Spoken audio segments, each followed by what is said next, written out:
na Mbappe uyu yasigaye hari Madrid ntihajanye n'abandi muri equipe nationale de France muri Les Bleus ari mu bakinyi basigaranye no witwa Carlo Ancelotti ndetse na staff yiwe hari ya Madrid Valdebebas gushika muri kano kanya biravugwa yuko mu bakinyi bose basigaye hari Madrid umugabo yitwa Antonio Pintus baramuzi ni préparateur physique ajeje gukoresha abakinyi imyimenyerezo ngororamubiri gukomeza umubiri niwe yahaye ujya mubiri Jude ujya mubona Antonio Pintus rero préparateur physique wa equipe Real Madrid yahise no gukorana imyitozo yihari imyimenyerezo yihari n'umugabo yitwa nde n'umugabo yitwa Kylian Mbappe akantu karakomeye abantu bakunda mu bakinyi bose basigaye Madrid donc batagiye mu maselection yabo mu migwi serukira gihugu kuko abantu barabizi ko Kylian Mbappe tagiye muri selection baranabizi ko vyanakweze n'induru hagati ya Didier Deschamps amenyesha makuru bati nigute usiga umukinya kiri match zigera kuri zibiri hari n'abamwibasiye kuri ico kintu ariko uwitwa Antonio Pintus préparateur physique wa equipe de Madrid mu bakinyi bose basigaye Valdebebas yahisemo umugabo witwa Kylian Mbappe ndetse anashiraho uburyo bw'ukuntu bari bukorana imyitozo yihariye kugira ngo uwitwa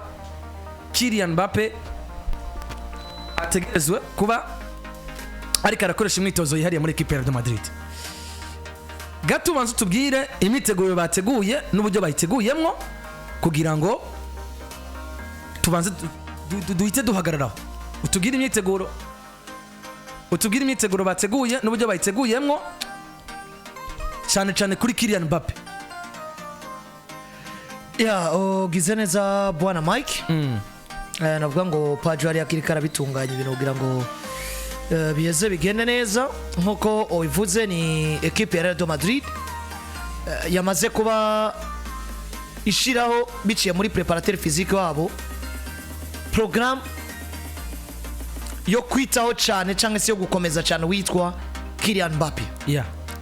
nkuko navuga ngo vyandikwa nkuko unabimbaje mvuze ati mbega gahunda imeze gute muri rusange. Kylian Mbappe va profiter de son repos durant cette trêve pour passer la semaine à la salle de sport. Kylian Mbappe araza kuba navuga ngo profita kano karuhuko kuko abandi bagiye mu giseruko ya bihugu kugira ngo aje navuga ngo muri salle ya sport cyangwa se mu nyubako za Real Madrid mugabo bakoreramo cyane imyimenyerezo ngororamubiri. Objectif cyangwa se yangiro rero améliorer les réglages, se mettre au point et recharger les batteries. Mwibaza ni batterie za telefone hariya baciye bavuga ati Mbappe va retrouver la meilleure version de lui-même. Nukuvuga ngo uno munsi umusore baraza kuba bamutwara gukora imyimenyerezo ngororamubiri ariko kandi azogaruka ku kibuga akore mu buryo bwiharije kugira ngo ashobore kuba asubira ku rwego rwiwe tumuziko. Ikibazo ati Mbappe veut retrouver la meilleure version de lui-même. Yifuza gusubirana urwego rwiwe rwiza na ubwiwe asanzwe azikafisa. Bino ni bikwereka ko uko duza nga tukabivuga n'abandi bakabivuga nuko kuva Kylian Mbappe nja muri equipe ya Real Madrid nitwaronka Kylian Mbappe tuzi muri equipe de France 2018 2020 atsinda bitsindo bitatu kuri final. Kylian Mbappe muri Paris Saint-Germain atsinda imigwi yari yose bahuye. Kylian Mbappe muri Paris Saint-Germain mwaka uheze aba meilleur buteur wa UEFA Champions League. Bimwe mu vyo Pintus rero yateguye nuko mu ndwi ya mbere Kylian Mbappe bitekanijwe ko azokorera novuga ngo muri salle do sport cyangwa se mu nyubakwa bigororeramo bakoramo imyimenyerezo ngororamubiri ariko agakora cyane bijanye no guterura ivyuma biremeye kugira ngo akomeze umubiri cyane. Mu ndwi igira kabiri hazobaho novuga ngo kugenda ahinduranya mu bijanye n'imyimenyerezo rimwe agakora muri salle de sport ahandi naho akaja kuri tapis vert mugabo kandi rimwe na rimwe akameliora zimwe muri karita ashobora kuba yaratakaje. Normalement asigaramo mu bakinyi batera kenshi mu igori imipira bakayigarura, asigaramo mu bakinyi bisaba ko ronka okaziyo 3 canke zine kugira ngo ashobore kwa yotsinda igisindo. Ivyo byose ni zimwe muri point novuga ngo bagomba gukorera ko bari kumwe na Kylian Mbappe muri equipe ya Real Madrid na cyane ko abandi bamaze kuba bagira gute bashika mu karuko. Antonio Pintus rero ibijanye n'imyimenyerezo ngororamubiri ni ivyiwe kwiruka naho nyene kuri terrain n'ibindi bigiye bitandukanye, endurance navyo ni gwiwe. Mugabe ibijanye n'ama precision, gutera umupira mu igore n'ibindi bigiye bitandukanye, ibi navyo biza kuba bifise ubujejwe gukurikirana amelioration y'abasatirizi ku ruhande rwa equipe ya Real Madrid, kuko abari abamenyereza menyereza w'aba defenseur côté défensif, w'abakinyi hagati mu kibuga, w'abasatirizi, w'abanyegori, wa undi ashaka kuvuga ati twe tuguhaye umusatirizi turazi icyo ashoboye. Mugabo ntari karatanga ivyo yabwizwa gutanga bivaye no gwega afise. Ahubwo yaje ikibazo ameze neza. Ikibazo kiri mu mugabo witwa Kylian Mbappe, kuko njewe match za Real Madrid presque zose ndazikurikirana ndaba navuga ngo niveau y'uyu mugabo witwa Kylian Mbappe. Ikibazo kiri kwa Kylian Mbappe, ritme Real Madrid bakinirako nivyo Mbappe turamuzi ngo n'umusore nyaruka, mugabo kunyaruka no kugira endurance ni ibintu biri navuga ngo bitandukanye. Ahubwo je kibazo ngira Kylian Mbappe akeneye preparation au niveau physique, kuko nimba Kylian Mbappe uramaze kubona imipira Kylian Mbappe atera mu igori nta cyahindutse kuri we. Mugabo hariho facteur amachance no musi nico novuga ngo kiriko kirabura kugira tubone Kylian Mbappe asambura amagori. Facteur amachance na rythme equipe ya Real Madrid kinirako, uravye umuvuduko Vinicius akinana, uravye umuvuduko Federico Valverde canke Rodrigo baba bafise mu kibuga, nivyo aranyaruka kubasumba. Mugabo niwe muntu wa mbere novuga ngo rythme igora anyaruka kuruha. Rero hakenewe Pintus gusumba uwo mufasha novuga ngo nibijanye vy'uburyo byo vy'ingena atera mu igori canke niki. Kylian Mbappe ari top. Ahubwo je kibazo nibaza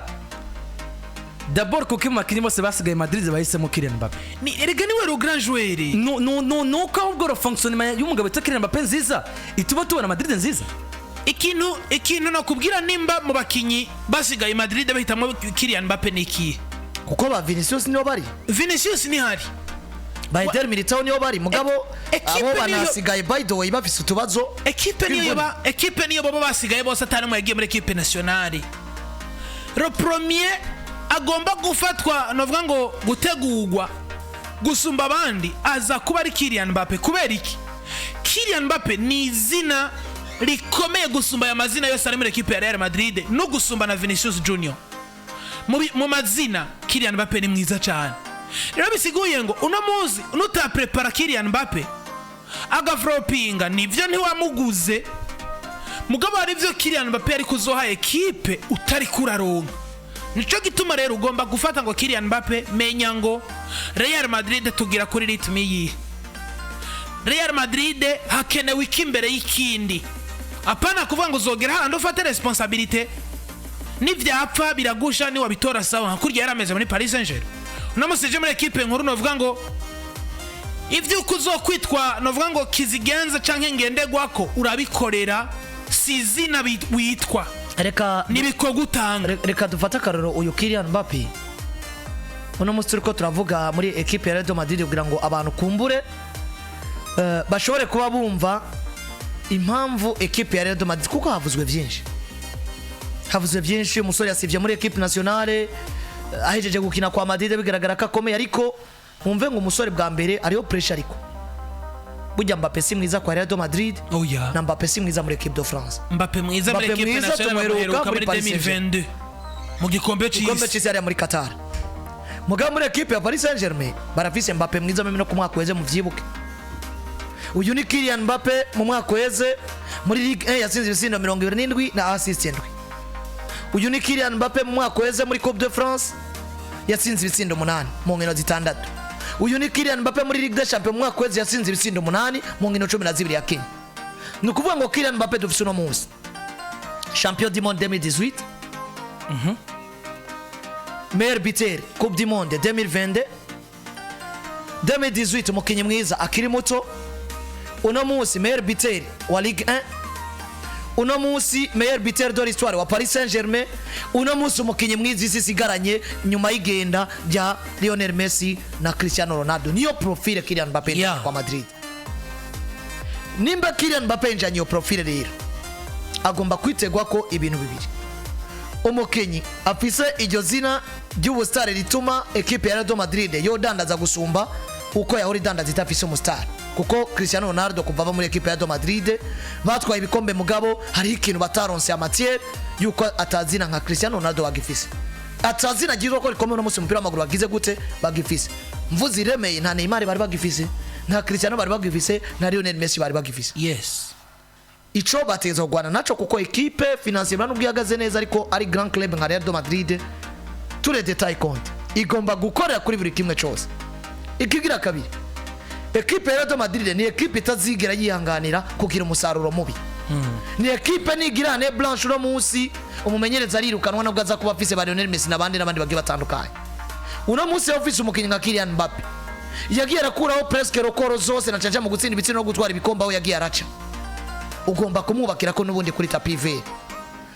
rero kugeza uno munsi ntituvuze ko Kylian Mbappe atari karadandaza kuko kudandaza ni izina kandi izina rya Kylian Mbappe niriko riravaho mugabo uno munsi kimwe mu bindi bintu rero vyotuma equipe ya Real de Madrid bandanya kuduza urwego bamukeneye kuri tapi vert tuko turaronka wa Kylian Mbappe erega Mbappe equipe ya Real Madrid nitahumura amaso ibone ko ishobora guhomba mu gihe ino sezo yohera Kylian Mbappe niwe uri atari mu bakinyi beza muri La Liga atari mu bakinyi beza UEFA Champions League ifise ikibazo kiraba kuri Mbappe cyangwa kiraba kuri Madrid bwa erega uwo Mbappe na musi nivyo niwe yinjiye muri Real Madrid afise vyinshi aje kurondera muri equipe gusoma ivyo equipe imurondera kuko nubwo atari bwaze ibikombe barabitwara za La Liga za Champions League mugabo no munsi ni Valera ajute kuri Real Madrid kubitunze Mbappe kuronka Kylian Mbappe bisiguye ngo wowe Kylian Mbappe nkuko azada kivuze no datwara novuga ngo nubwo ni equipe idatwara Champions League batunze Mbappe ego Mbappe nawe yashaka kumva uburyohe bwa Champions League mugabo equipe ya Real Madrid irikonda nayo nyene nabuze Champions League nari ifise umwe mu bakinyi bashobora gutanga n'imiburi ibaze no munsi ingufu zose zishoboka kugira ngo tugere ku musaruro mwiza ibaze no munsi Madrid muri effectif yaho bafise meilleur buteur wa UEFA Champions League mu kwezi Kylian Mbappe bafise meilleur joueur wa UEFA Champions League mu kwezi bafise meilleur jeune joueur bafise umukinyi mwiza kiri muto muri UEFA Champions League mu kwezi Jude Bellingham ni nabo bafise kino gikombe ariko no munsi ni equipe mu nkino ziri maze kukira muri UEFA Champions League batsinze Stuttgart muhira batsindwa na Lille na Stuttgart uburyo bayitsinzemo bwari bumeze gute ni equipe kugeza ubu ifise umukinyi mwiza wa La Liga mu mwaka weze ndavuga Jude Victor William Bellingham ni equipe yatowe abakinyi benshi muri beza batowe baranze La Liga mu mwaka weze ni equipe ifise ico gikombe cya La Liga no ni equipe nimba no munsi yo buri umusaruro ufise umukinyi mwiza atari karitwara neza ntubihagurukire Helma urabuze ivyo urimo urabuzi ico Kylian Mbappe avuze muri equipe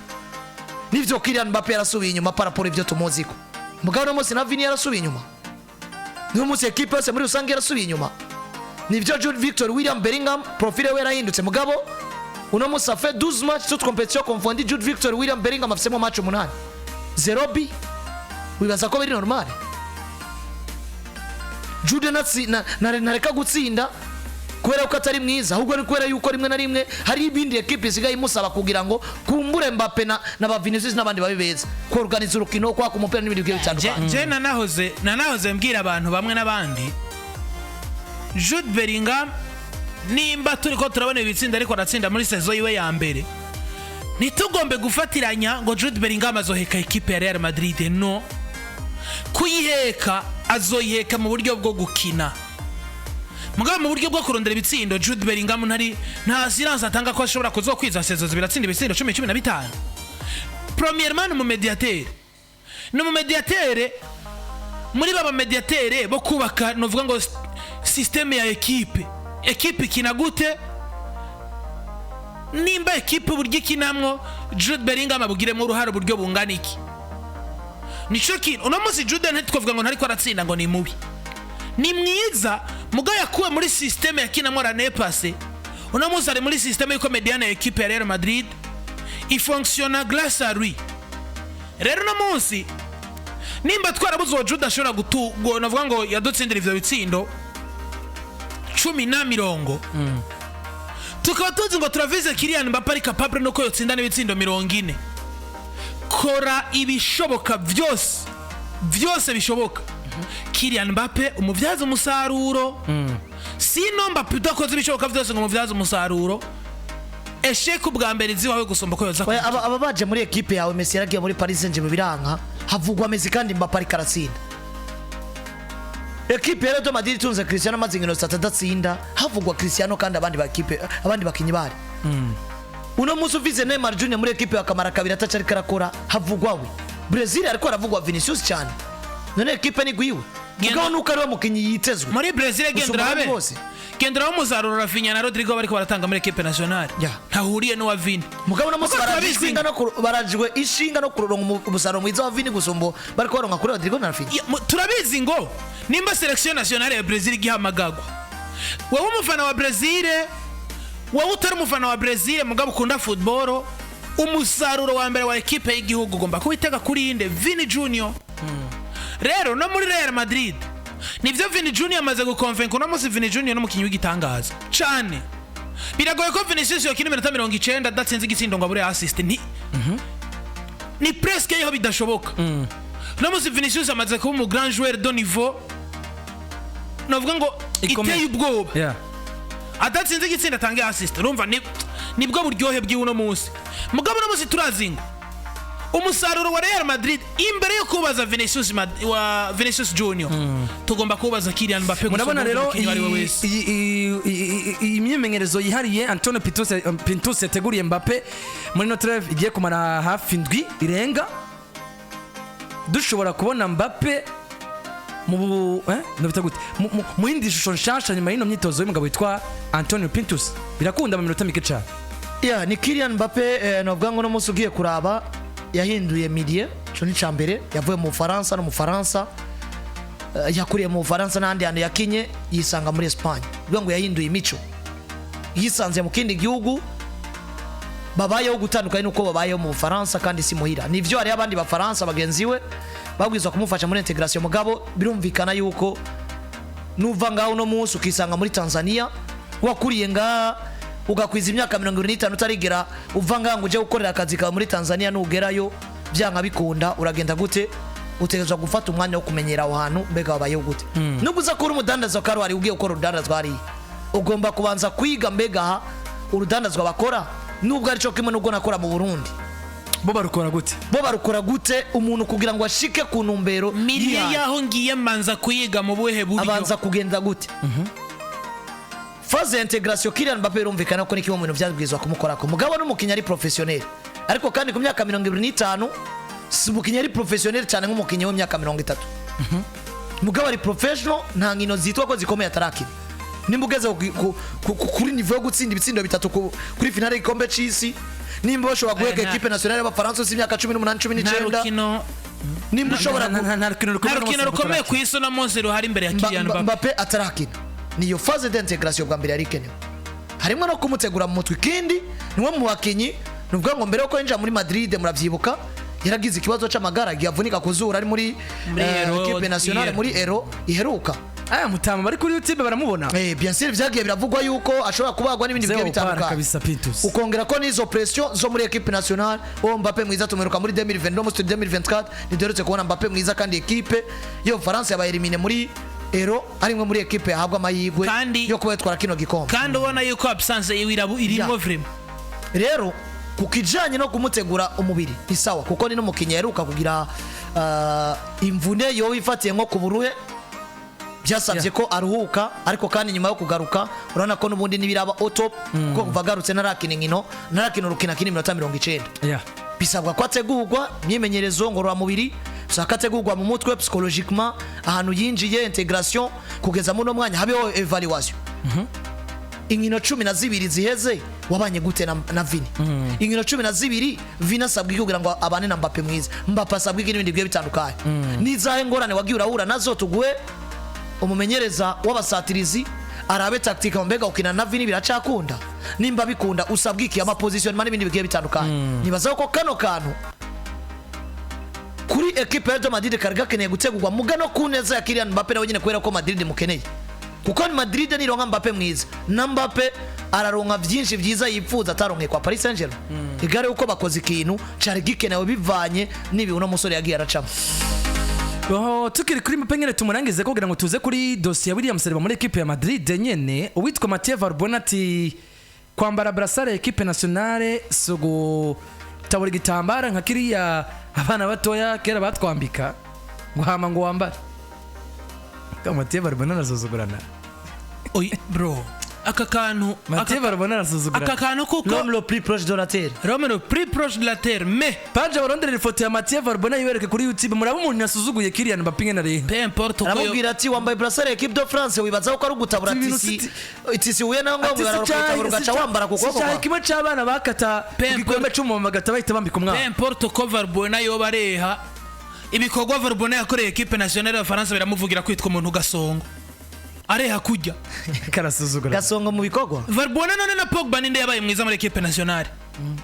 Pogba yatwaye igikombe cy'isi. Yego bon Barbona yatwaye iki? yatwaye igikombe cy'isi Mugabo no mwanya nta kintu kimwe Oya. muri France yadufashije gusumba Pogba. kwa uvuze gute Valbuena ni André André la statistique ngaho zirondere. Valbuena ni André Pierre Gignac. Zirondere statistique za Mathieu Barbona. Uzingirire zihuranye na Paul Pogba. Valbuena Kipe yacu. unamuzi gutwara navuga ngo unamuzi gutunga equipe nationale y'Abafaransa ifise ba Steven Nzonzi nico gitumwe no gutunga equipe ifise Mathieu Valbuena Ariko numugeranye na Paul Pogba. Nanaho bahura. Zonzi ni yari muri equipe yatwaye igikombe cy'isi. Yari mu muri yafashije ikimwe equipe yatwaye igikombe cy'isi Nzonzi Arabakinyi. Neri yakimangara yarimo. President Kimpembe. Sara abakinyi wowe. Mathieu Barbona ati kwambara igitambara ca equipe nationale so gutabura tisi ngo wambike ku kuboko. Ata rero ndanebaguye canke se sindikonda ndumva uburyo Kylian Mbappé yanse kuza muri equipe nationale ngo arafise ibibazo muri equipe ya Madrid kandi yaramaze inkino zirikana. iki ni kimwe nakubwira ku munsi w'ejo Ati nubwo yanafise ikibazo nka equipe nka kapiteni wa equipe nationale izi situation equipe nationale igomba gucamo yategerezwa kuba hari kubera ko kapiteni ntakenerwa gusa kuri tapis vert no muri vestiaire iyo umaze kwitwa kapiteni ubukenu. iki kibazo ikimwe nakubwira gani yamwifatiye. iki ni kimwe nakubwira ku munsi w'ejo Mike urakabona Romero plus proche de la terre Valbuena Mathieu Azi nimero uyu muntu yavuze amajambo kuri Mbappé. attention mondial ya 2014 no mwe mamedetere beza abafaransa bari bafise no kuvuga ngo jewe Kylian Mbappé nukuri ndamwemera ni grand joueur mugaba facteur yo kwitwa muri dere no vungi pepu igitambara nka gihebera Chouameni muri equipe nationale cyangwa Champions Theo Hernandez Mbappé akaburongorwa mu bandi kuko Mbappé yaracambaye imbere ya Antoine Griezmann ukabona ngo aracambaye magonye n'ubwiwe arakibona kiramuroka kiri kubako gusa kiriko kiramuroka en fonction ya responsabilité Kylian Mbappé agira nka kapiteni wa equipe. namuzaragera ahantu equipe nationale guhamagara ukanka uri gukinira club equipe nationale nko kwitwa umusirikare Landry reka tugaruke ku kintu Mathieu Valbuena yavuze. Ubwo ati kuba kapiteni sugutabura igitambaro ugapfa kwambara nivyo yavuze vyiza kuko haronde uko Kylian Mbappé no munsi peut-être yo bafise ibibazo bigiye bitandukanye by'amagare watifashe neza ijana kwijana ibi kubisigurira ano muri equipe nationale kababwira ati amagare anje nifashe neza ukuntu uko akabaho rapport z'abaganga ba Real Madrid n'aba equipe de France bakejanja bakemeranya ko umukinnyi adakwiriye gukina alright mugabo naje ndashigikiye kikintu kapiteni wa equipe nationale y'Abafaransa uno musabona ko haje vyinshi nindari bube kapiteni niko Bapadari na Griezmann yagiye murabyibuka ko ni brassard yayihawe abatari bake batari convaincu ko yayimerita bisigura ngo uno munsi Kylian Mbappé kuba muri equipe nationale guhumuriza abandi nimba wambaye brassard vy'ukuri uyimerita ijambo ryawe riba rikenewe gusumba ikindi cyacu cyose kandi no munsi ugiye kuraba equipe nationale y'Abafaransa buriya abarideri bose baragiye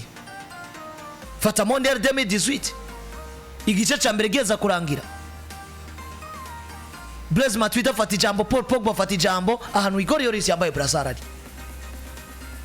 Ibi rero rimwe na rimwe bikunda kwigaragaza cyangwa bikunda kwibonekeza muri equipe de France ugasanga umuntu ashobora kwazira responsabilité ziwe bino agenda ryagiriza nk'ikosa bayitoye numva tutona biteba ko Valbuena yavuze ukuri ku bwanje Valbuena nta nimba ari kapiteni uko aravuga ati en dehors uri tu dois assurer tes responsabilités sur et en dehors du terrain mu kibuga kinanga kapiteni umuriza abandi mu kibuga n'ibindi bigiye bitandukanye ariko mu gihe utakinye kuri bande tushashobora kwaduka akantu katameze neza ukayagisha bagenza ushobora kuja muri vestiaire mbere yuko kocha avuga cyangwa nyuma yuko kocha avuze ahejeje kuvuga akaguha ijambo nawe ukagira icyo ushikirije nka kapiteni uburi umwe mu baremesha ingabo equipe nationale n'ikindi kintu gikomeye cyane ijambo ry'umukapiteni riba rifise uburemere butagira uko bungana cyane cyane ko uno munsi n'umufaransa nivyo yamuka muri Cameroon mugabo iyo Cameroon ntayazi yavukiye mu Bufaransa yakiniye imigwi yose uno munsi yo mu Bufaransa oya none Paul Pogba fata kandi iri zina afise uno munsi Kylian Mbappe nubwo Paris Saint-Germain yamuhetse mugabo ndemeza ko ijana ku ijana equipe nationale y'Ubufaransa yamuhaye izina rikomeye. Paul Pogba fata responsabilité zo Ubwo mumenya- ubwo mumenya n'amajambo ya- abakinyi ya Varbonne. barimo abafaransa d'origine mu gikombe c'isi ca 2018 ntiyari umwirabura. Ijambo ntiriba mu muntu selo naho yavuye canke niki canke n'uburyangana canke canke n'uburyangana canke n'uburyo ateye canke n'icuri. Wewe nyene muri wewe wifitiye confidence imeze gute? Kylian Mbappe nukuri Kylian Mbappe ntazura kwitwa kapitene, akuya kwitwa kapitene muri equipe arimwe we na Ethan Mbappe. nuko kuri Kylian Mbappe ndetse na Mathieu Valbuena. Mbere ko tuva tunava tukerekereza no mu yandi makuru agiye atandukanye, reka tuze kuri projet y'umugabo yitwa William Saliba muri equipe ya Arsenal.